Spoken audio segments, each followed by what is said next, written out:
All right. Welcome back to Rockford Reading Daily. We are currently reading Angela Y. Davis's Women, Race, and Class. We are on chapter 12. This chapter is entitled Racism, Birth Control, and Reproductive Rights. When 19th century feminists raised the demand for, quote, voluntary motherhood, end quote, the campaign for birth control was born.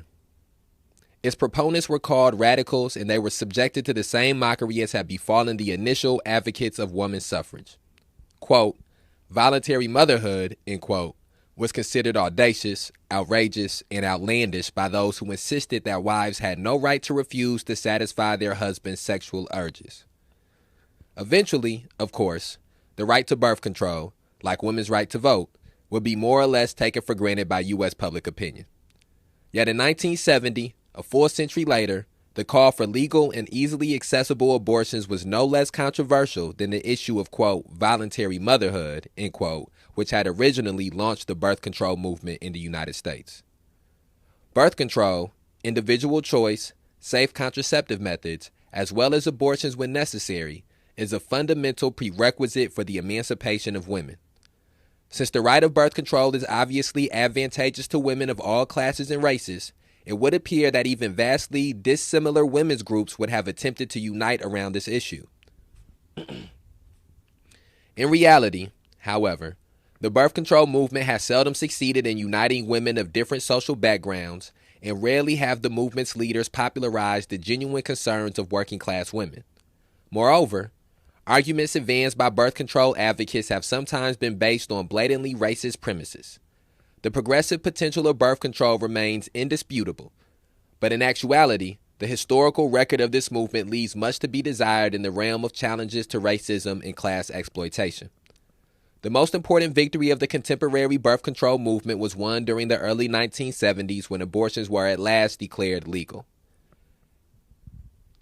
Having emerged during the infancy of the new women's liberation movement, the struggle to legalize abortions incorporated all the enthusiasm and militancy of the young movement. By January 1973, the abortion rights campaign had reached a triumphant culmination. In Roe v. Wade, 410 U.S., and Doe v. Bolton, 410 U.S., the U.S. Supreme Court ruled that a woman's right to personal privacy implied her right to decide whether or not to have an abortion. The ranks of the abortion rights campaign did not include substantial numbers of women of color. Given the racial composition of the larger women's liberation movement, this was not at all surprising. When questions were raised about the absence of racially oppressed women in both the larger movement and in the abortion rights campaign, two explanations were commonly proposed in the discussions and literature of the period. Women of color were overburdened by their people's fight against racism, and/or they had not yet become conscious of the centrality of sexism. But the real meaning of the almost lily-white complexion of the abortion rights campaign was not to be found in an ostensibly myopic or undeveloped consciousness among women of color. The truth lay buried in the ideological underpinnings of the birth control movement itself. The failure of the abortion rights campaign to conduct a historical self-evaluation led to a dangerously superficial appraisal of black people's suspicious attitudes toward birth control in general. Granted, when some black people unhesitatingly equated birth control with genocide, it did appear to be an exaggerated, even paranoid reaction. Yet white abortion rights activists missed a profound message, for underlying these cries of genocide were important clues about the history of the birth control movement. This movement, for example, had been known to advocate involuntary sterilization, a racist form of mass, quote, birth control, end quote. If ever women would enjoy the right to plan their pregnancies, legal and easily accessible birth control measures and abortions would have to be complemented by an end to sterilization abuse. As for the abortion rights campaign itself, how could women of color fail to grasp its urgency? They were far more familiar than their white sisters with the murderously clumsy scalpels of inept abortionists seeking profit in illegality. In New York, for instance, during the several years preceding the decriminalization of abortions in that state, some 80% of the deaths caused by illegal abortions involved black and Puerto Rican women. Immediately afterward, women of color received close to half of all the legal abortions. If the abortion rights campaign of the early 1970s needed to be reminded that women of color wanted desperately to escape the backroom quack abortionists, they should have also realized that these same women were not about to express pro-abortion sentiments. They were in favor of abortion rights, which did not mean that they were proponents of abortion. When Black and Latino women resort to abortions in such large numbers, the stories they tell are not so much about their desire to be free of their pregnancy, but rather about the miserable social conditions which dissuade them from bringing new lives into the world.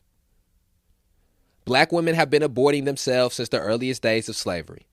Many slave women refused to bring children into a world of interminable forced labor, where chains and floggings and sexual abuse for women were the everyday conditions of life. A doctor practicing in Georgia around the middle of the last century noticed that abortions and miscarriages were far more common among his slave patients than among the white women he treated.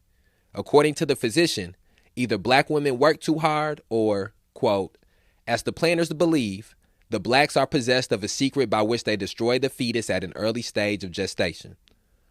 All country practitioners are aware of the frequent complaints of planters about the unnatural tendency in the African female to destroy her offspring, end quote. Expressing shock that, quote, whole families of women fail to have any children, end quote, this doctor never considered how, quote, unnatural, end quote, it was to raise children under the slave system. The previously mentioned episode of Margaret Garner, a fugitive slave who killed her own daughter and attempted suicide herself when she was captured by slave catchers, is a case in point. Quote, she rejoiced that the girl was dead. Now she would never know what a woman suffers as a slave, she said, and pleaded to be tried for murder. She said, I will go singing to the gallows rather than be returned to slavery, end quote. Why were self-imposed abortions and reluctant acts of infanticide such common occurrences during slavery?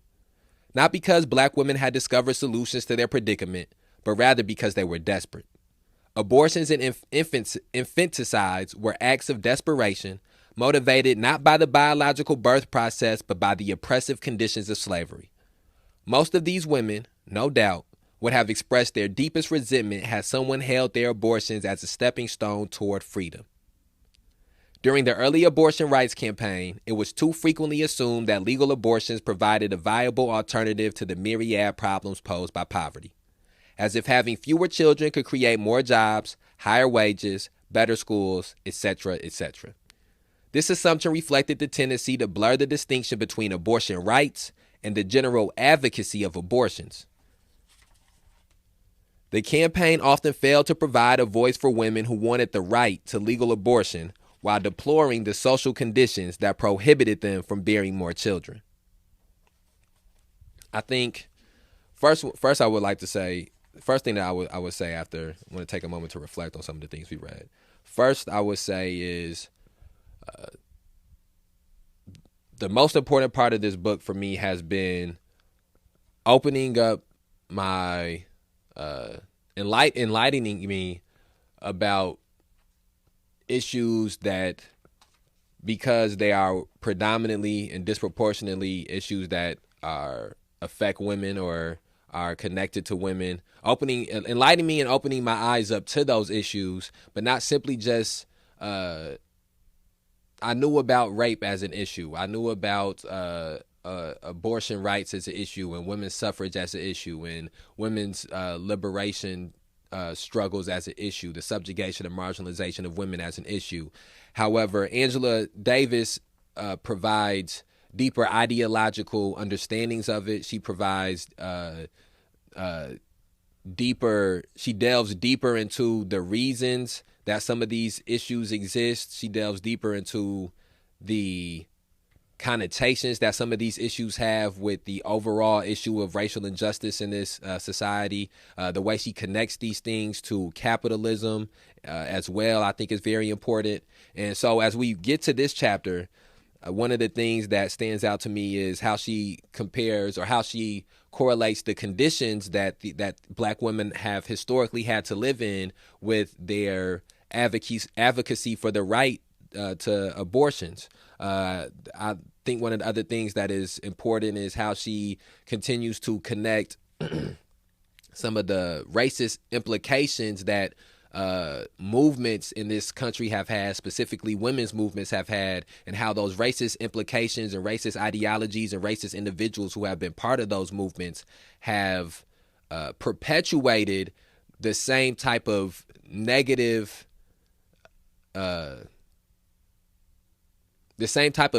patterns in their movements that could be found in the society. And so we see regularly through this book how white women, as they're in an effort to try to gain liberation for women as a whole, continue to perpetuate the same type of racism that exists in the society that is keeping black people from being liberated, which also in turn is keeping black women from being liberated.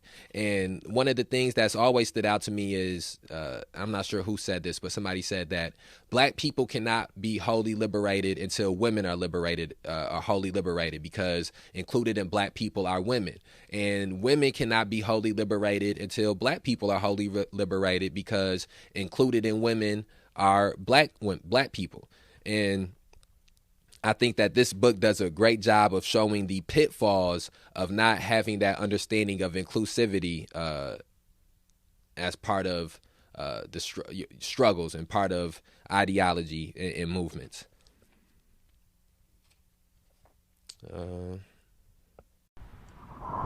All right.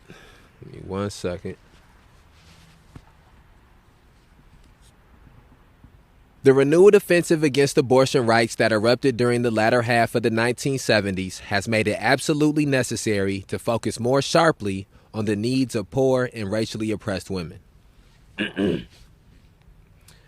1977, the passage of the Hyde Amendment in Congress had mandated the withdrawal of federal funding for abortions, causing many state legislatures to follow suit. Black, Puerto Rican, Chicana, and Native American Indian women, together with their impoverished white sisters, were thus effectively divested of the right to legal abortions. Since surgical sterilizations, funded by the Department of Health, Education, and Welfare, remain free on demand, more and more poor women have been forced to opt for permanent infertility. What is urgently required is a broad campaign to defend the reproductive rights of all women, and especially those women whose economic circumstances often compel them to relinquish the right to reproduction itself. Women's desire to control their reproductive system is probably as old as human history itself. As early as 1844, the United States Practical Receipt Book contained among its recipes for food, household chemicals, and medicines, quote, receipts, end quote, for, quote, birth prevention lotions, end quote, to make, quote, Henne's preventative lotion, end quote, for example, quote, take pear lash, 1 part, water, 6 parts, mix and filter, keep it in closed bottles, and use it, with or without soap, immediately after connection, end quote. For, quote, Abernathy's preventative lotion, end quote, quote, take bichloride of mercury, 25 parts, milk of almonds, 400 parts, alcohol, 100 parts, rose water, 1,000 parts. Immerse the glands in a little of the mixture. Infallible, if used in proper time, end quote. While women have probably always dreamed of infallible methods of birth control, it was not until the issue of women's rights in general became the focus of an organized movement that reproductive rights could emerge as a legitimate demand. In an essay entitled, quote, Marriage, end quote, written during the 1850s, Sarah Grimke argued for a, quote, right on the part of woman to decide when she shall become a mother, how often, and under what circumstances, end quote. Excuse me. Alluding to one physician's humorous observation, Grimke agreed that if wives and husbands alternatively gave birth to their children, quote, no family would ever have more than 3, the husband bearing 1 and the wife 2, end quote.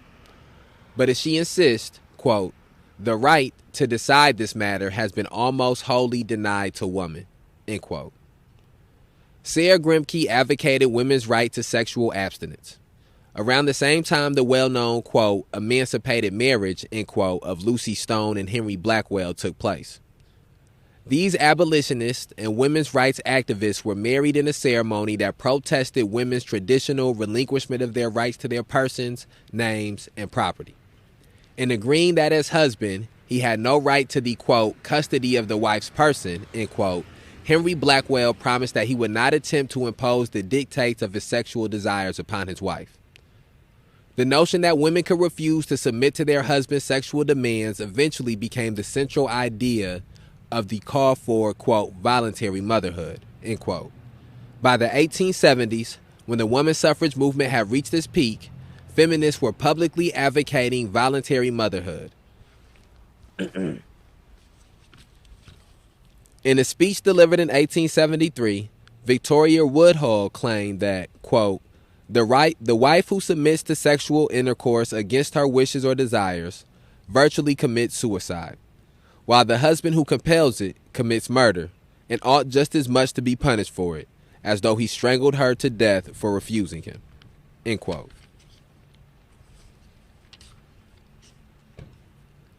Woodhull, of course, was quite notorious as a proponent of, quote, free love, end quote. Her defense of a woman's right to abstain from sexual intercourse within a marriage as a means of controlling her pregnancies was associated with Woodhull's overall attack on the institution of marriage.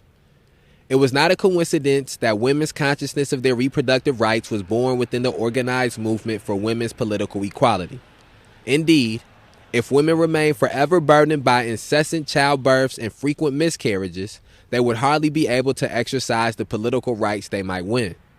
Moreover, women's new dreams of pursuing careers and other paths of self-development outside marriage and motherhood could only be realized if they could limit and plan their pregnancies. In this sense, the slogan, quote, voluntary motherhood, end quote, contained a new and genuinely progressive vision of womanhood. At the same time, however, this vision was rigidly bound to the lifestyle enjoyed by the middle classes and the bourgeois. The aspirations underlying the demand for, quote, voluntary motherhood, end quote, did not reflect the conditions of working class women, engaged as they were in a far more fundamental fight for economic survival.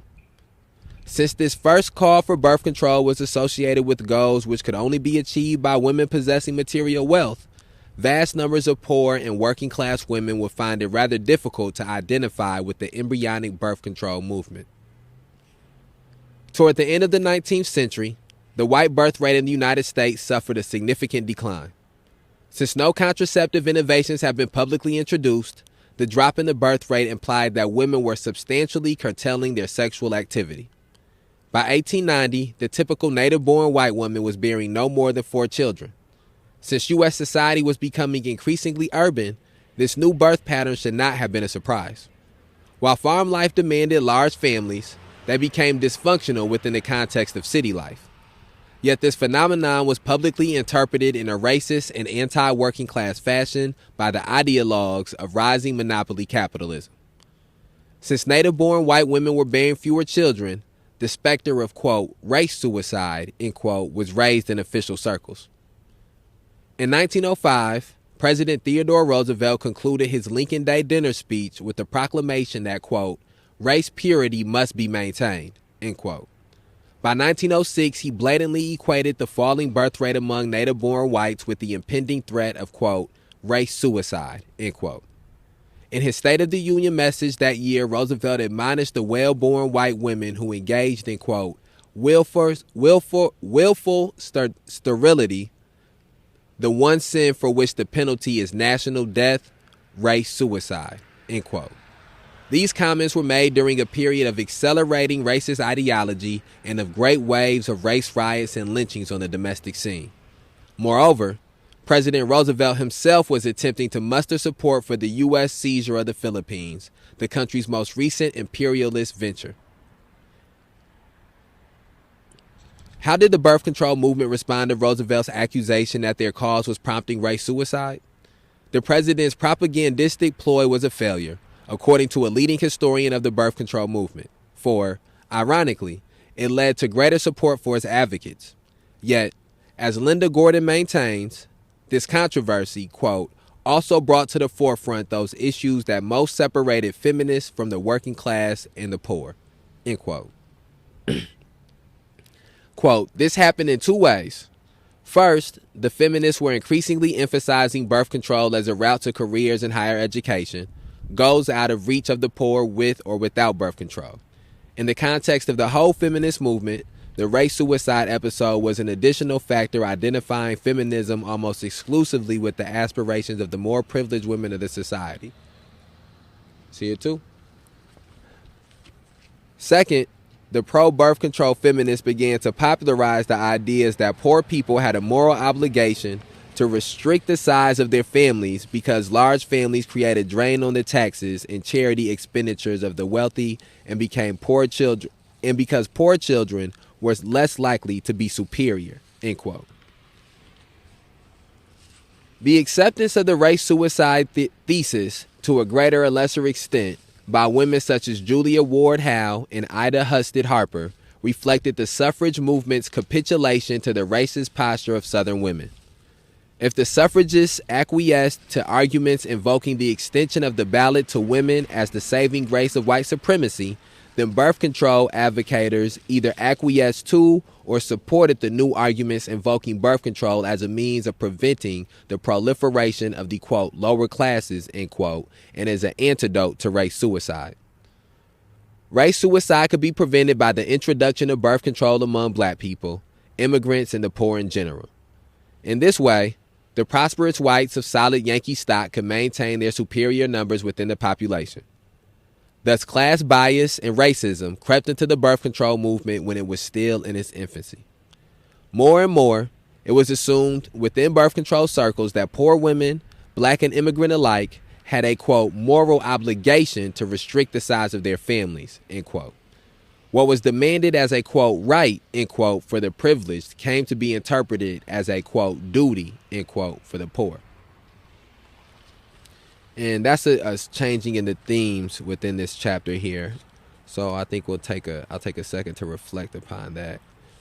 Once again, I think what stands out to me is throughout the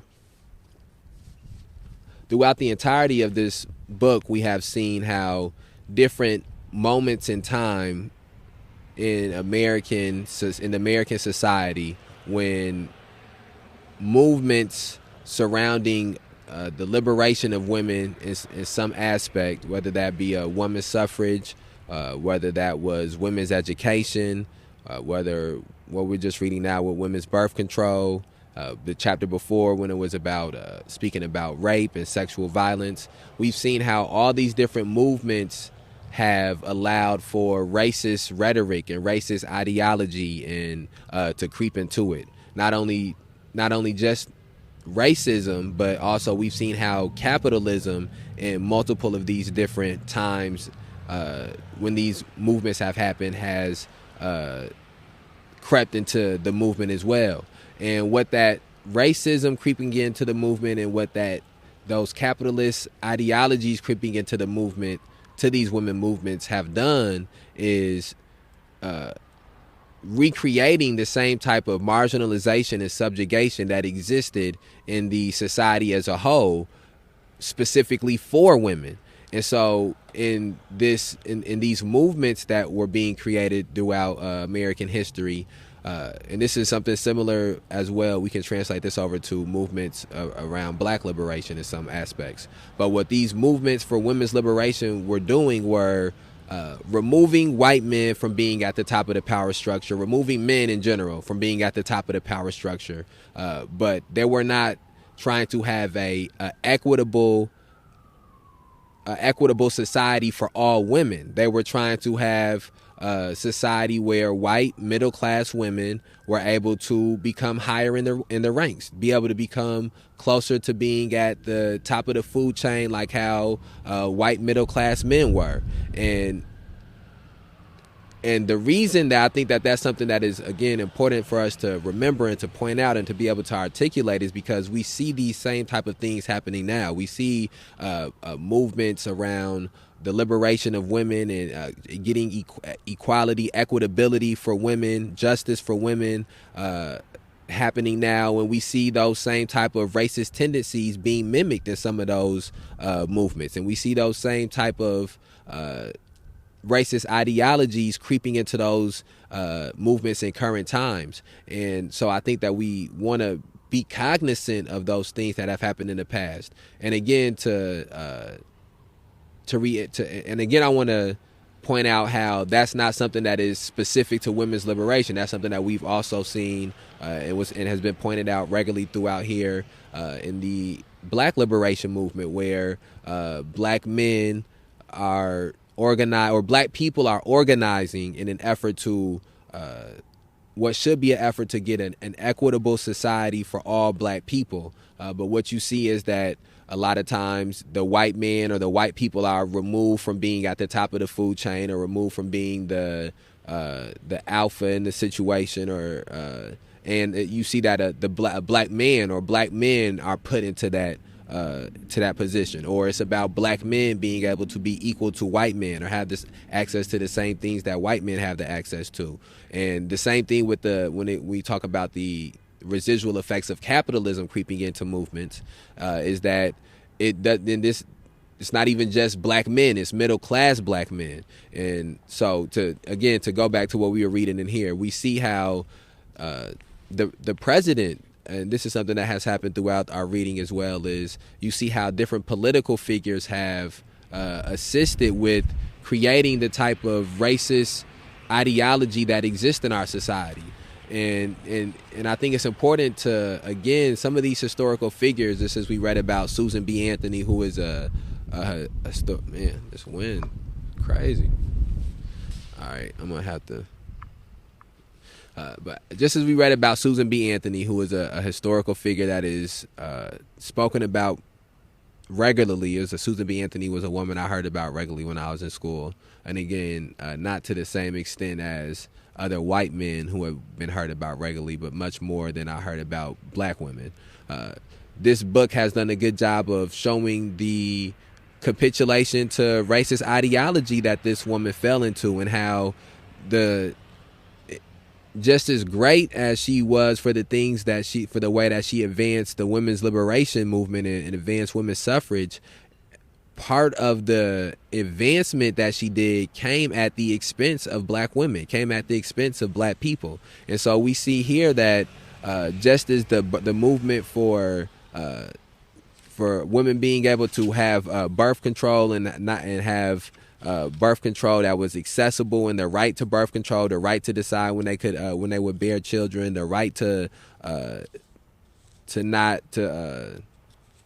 it's a specific word I'm looking for in here, but just as they were fighting for those rights, they were doing it they were allowing it to be done at the expense of racist white men using birth, not even just racist white men, but racist white people and elitists using the idea of birth control to limit how many Black children would be born, or limit how many, or to preach the rhetoric of limiting how many Black children would be born, or how many poor children would be born.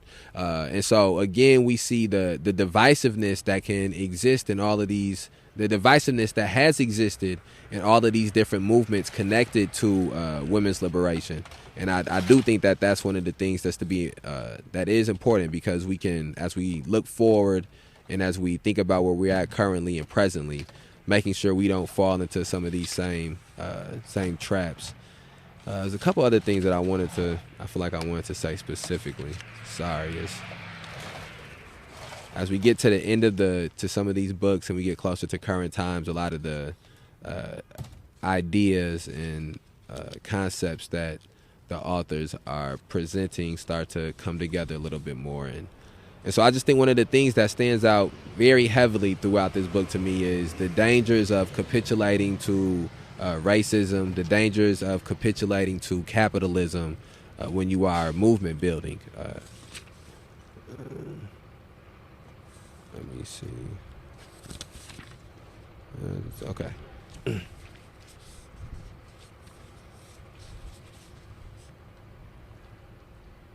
When Margaret Sanger embarked upon her lifelong crusade for birth control, a term she coined and popularized, It appeared as though the racist and anti-working class overtones of the previous period might possibly be overcome. For Margaret Higgins Sanger came from a working class background herself and was well acquainted with the devastating pressures of poverty. When her mother died, at the age of 48, she had borne no less than 11 children. Sanger's latest memories of her family's troubles will confirm her belief that working class women had a special need for the right to plan and space their pregnancies autonomously.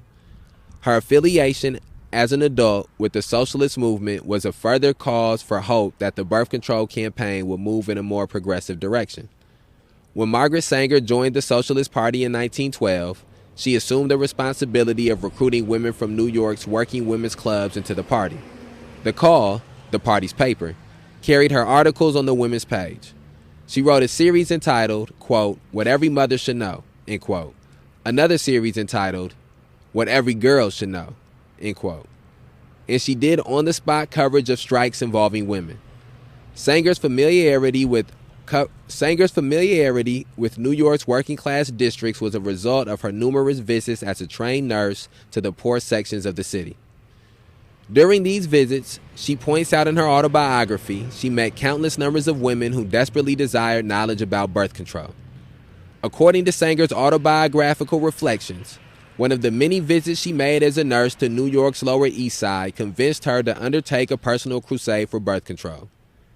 Answering one of her routine calls, she discovered that 28-year-old Sadie Sachs had attempted to abort herself. Once the crisis had passed, the young woman asked the attending physician to give her advice on birth prevention. As Sanger relates the story, the doctor recommended that she, quote, tell her husband Jake to sleep on the roof, end quote. I glanced quickly to Mrs. Sachs.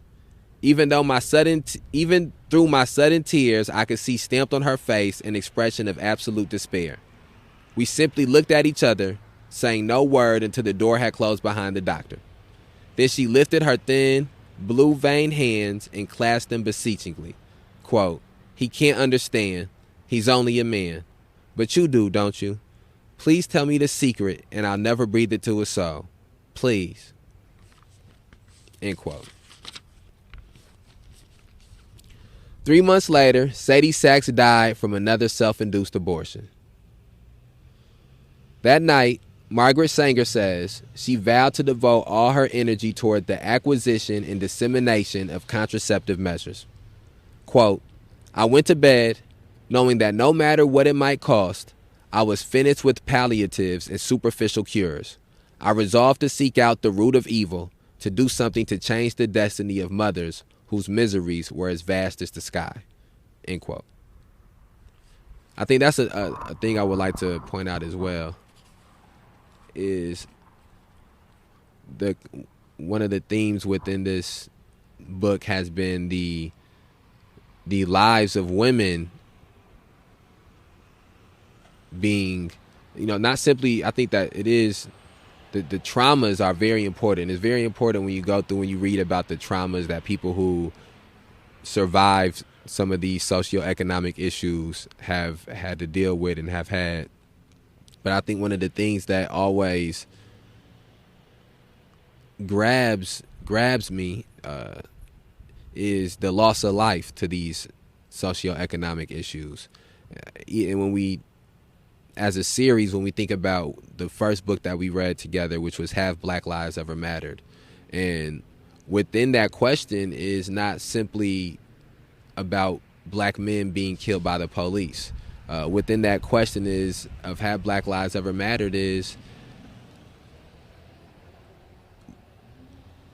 and this is, not to speak about this specific woman. I believe this woman is a white woman that we're maybe, I don't know what the race this woman is. But within that is the black women have when that statement says Black Lives Matter, that includes black women. And a stat that has stuck with me since the first time I heard it, and I believe it's still relevant at this, or still the percentage at this time period, but is that black women are 3 times as likely to die giving birth as white women. And to me, that's a sign that black women's lives don't matter in this society, that they don't matter in this country, that when you see how the amount of money that black women make compared to white men working in the same fields. That discrepancy is a sign that black women aren't valued. And again, one of the things that with learning about intersectionality, learning about the interconnectedness that these different issues have, is that you can't want justice for black people without also wanting justice for black women. Let's let this. Damn. I don't feel like he needed to honk that horn. Okay, give me 1 second. We gonna hop back in. Gotta get my gloves back on. We outside. Bear with me.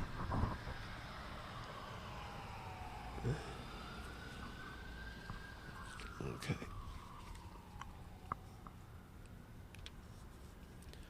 During the first phase of Sanger's birth control crusade, she maintained her affiliation with the Socialist Party, and the campaign itself was closely associated with the rising militancy of the working class. Her staunch supporters included Eugene Debs, Elizabeth Gurley Flynn, and Emma Goldman, who respectively represented the Socialist Party, the International Workers of the World, and the anarchist movement.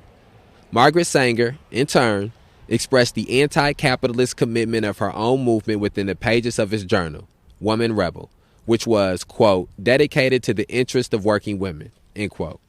Personally, she continued to march on picket lines with striking workers and publicly condemned the outrageous assaults on striking workers. In 1914, for example, when the National Guard massacred scores of Chicano miners in Ludlow, Colorado, Sanger joined the labor movement in exposing John D. Rockefeller's role in this attack. Unfortunately, the alliance between the birth control campaign and the radical labor movement did not enjoy a long life. While socialists and other working class activists continued to support the demand for birth control, it did not occupy a central place in their overall strategy. And Sanger herself began to underestimate the centrality of capitalist exploitation in her analysis of poverty, arguing that too many children caused workers to fall into their miserable predicament. Moreover, quote, women were inadvertently perpetuating the exploitation of the working class, end quote, she believed, quote, by continually flooding the labor market with new workers, end quote. Ironically, Sanger may have been encouraged to adopt this position by the neo-Malthusian ideas embraced in some socialist circles.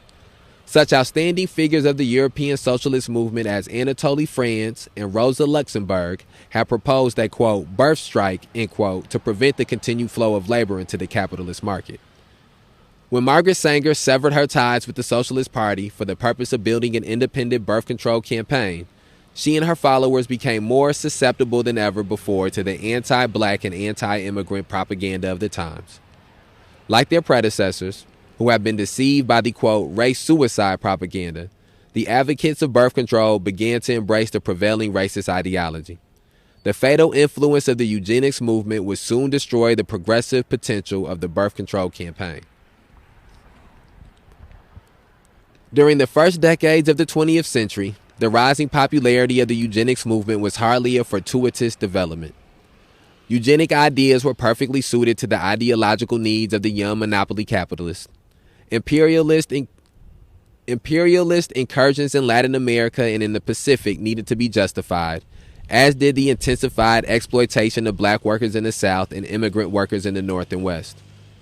The pseudo-scientific racial theories associated with the eugenics campaign furnished dramatic apologies for the conduct of the young monopolies. As a result, this movement won the unhesitating support of such leading capitalists as the Carnegies, the Harrimans, and the Kellogg's. Kellogg's like Frosted Flakes?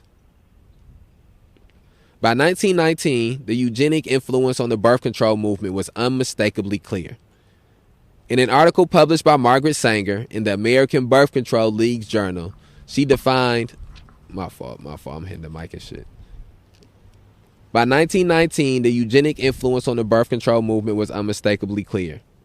In an article published by Margaret Sanger in the American Birth Control League's journal, she defined, quote, the chief issue of birth control, end quote, as, quote, more children from the fit, less from the unfit, end quote. That's sick.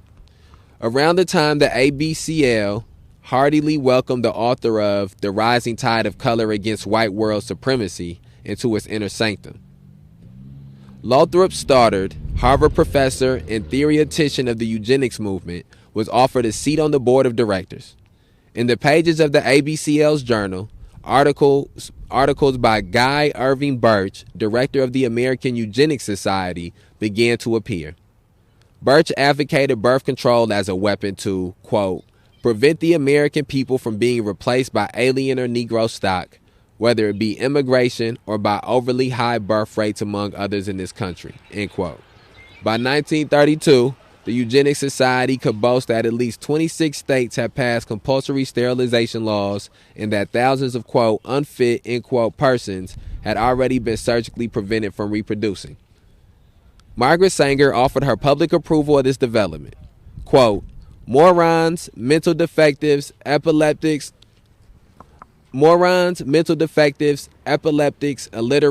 paupers, unemployables, criminals, prostitutes, and dope fiends, end quote, ought to be surgically sterilized, she argued in a radio talk. She did not wish to be so intransient as to leave them with no choice in the matter. If they wish, she said, they should be able to choose a lifelong segregated existence in labor camps. Oh, shit. Oh, yeah, this is a super racist ass lady. As I'm reading more about this, I'm starting to remember her name from a few different things I've seen and read. All right, let's finish up this portion here, and then we'll end this chapter. Or in this episode, excuse me. We still got some more in the chapter. Oh, damn, my fault. Hitting the cord. Within the American Birth Control League, the call for birth control among black people acquired the same racist edge as the call for compulsory sterilization. In 1939, its successor, the Birth Control Federation of America, planned a, quote, Negro project, end quote. In the Federation's words, quote, the mass of Negroes, particularly in the South, still breed carelessly and disastrously, with the result that the increase among Negroes, even more than among whites, is from that portion of the population least fit and least able to rear children properly. End quote. Calling for the recruitment of black ministers to lead local birth control committees, the Federation's proposal suggested that black people should be rendered as vulnerable as possible to their birth control propaganda. Quote, we do not want word to get out, end quote, wrote Margaret Sanger in a letter to a colleague, quote, that we want to exterminate the Negro population, and the minister is the man who can straighten out that idea if it ever occurs to any of their more rebellious members, end quote. This episode in the birth control movement confirmed the ideological victory of the racism associated with eugenic ideas. It had been robbed of its progressive potential, advocating for people of color not the individual right to birth control, but rather the racist strategy of population control. The birth control campaign would be called upon to serve in an essential capacity in the execution of the U.S. government's imperialist and racist population policy. And that gets us to about, we in about 1930s now. So here we got us on page 215. We're gonna stop there. We'll pick this next episode up on that exact part. And so some reflection, man. My fault, man. I'm hitting this mic. I've been having a lot of extra mic noise in this episode. It's been windy and stuff. My fault, y'all. Man. This is definitely another one of those heavy chapters, another one of those chapters where I'm learning a lot. And I think just the main thing that I coming across with at this point in the book, I'm really understanding the title, Women, Race, and Class, and understanding how with each one of these different chapters has been a moment in time around the struggle for the liberation of women, from the genesis of the type of exploitation and the type of oppression and devaluation that women dealt with at the very inception of this society, at the inception of this country, and how that affected not just women in general, but how that affected specific groups of women based off of what their race is or based off of what their class was, and how as time furthered on and as the movement to liberate women furthered on, you see how the racism in the society, the capitalism in the society, the classist, elitist ideology in the society continually creeps into the movement to liberate women in an effort that makes it so that only a specific class and race of women are getting the residual effects of liberation. And I think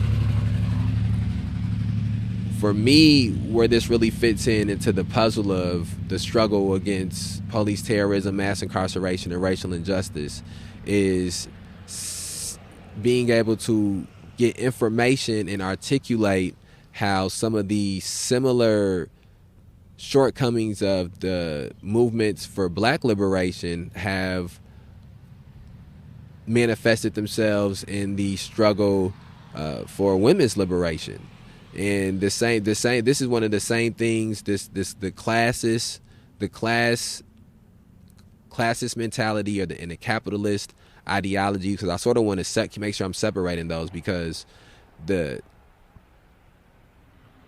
capitalist ideologies, in my opinion, is what makes it so that these movements repeat the same type of exploitation that in the same type of capitulation to power structures and capitulation to institutions and capitulation to politicians and things like into the government. It's the capitalistic type of society that enforces that. And I think that the class mentality is who reaps the benefits of what these movements are doing. And so in the Black Liberation Movement, I want to end this episode, but in the Black Liberation Movement, you also seen how it was middle class black men who were reaping the benefits of what was going on. It was not the masses of black people. And so the same thing is true here. It's not the masses of women who are reaping the benefits of the women's liberation struggle. It is a white middle class women who are reaping the main benefits of those things.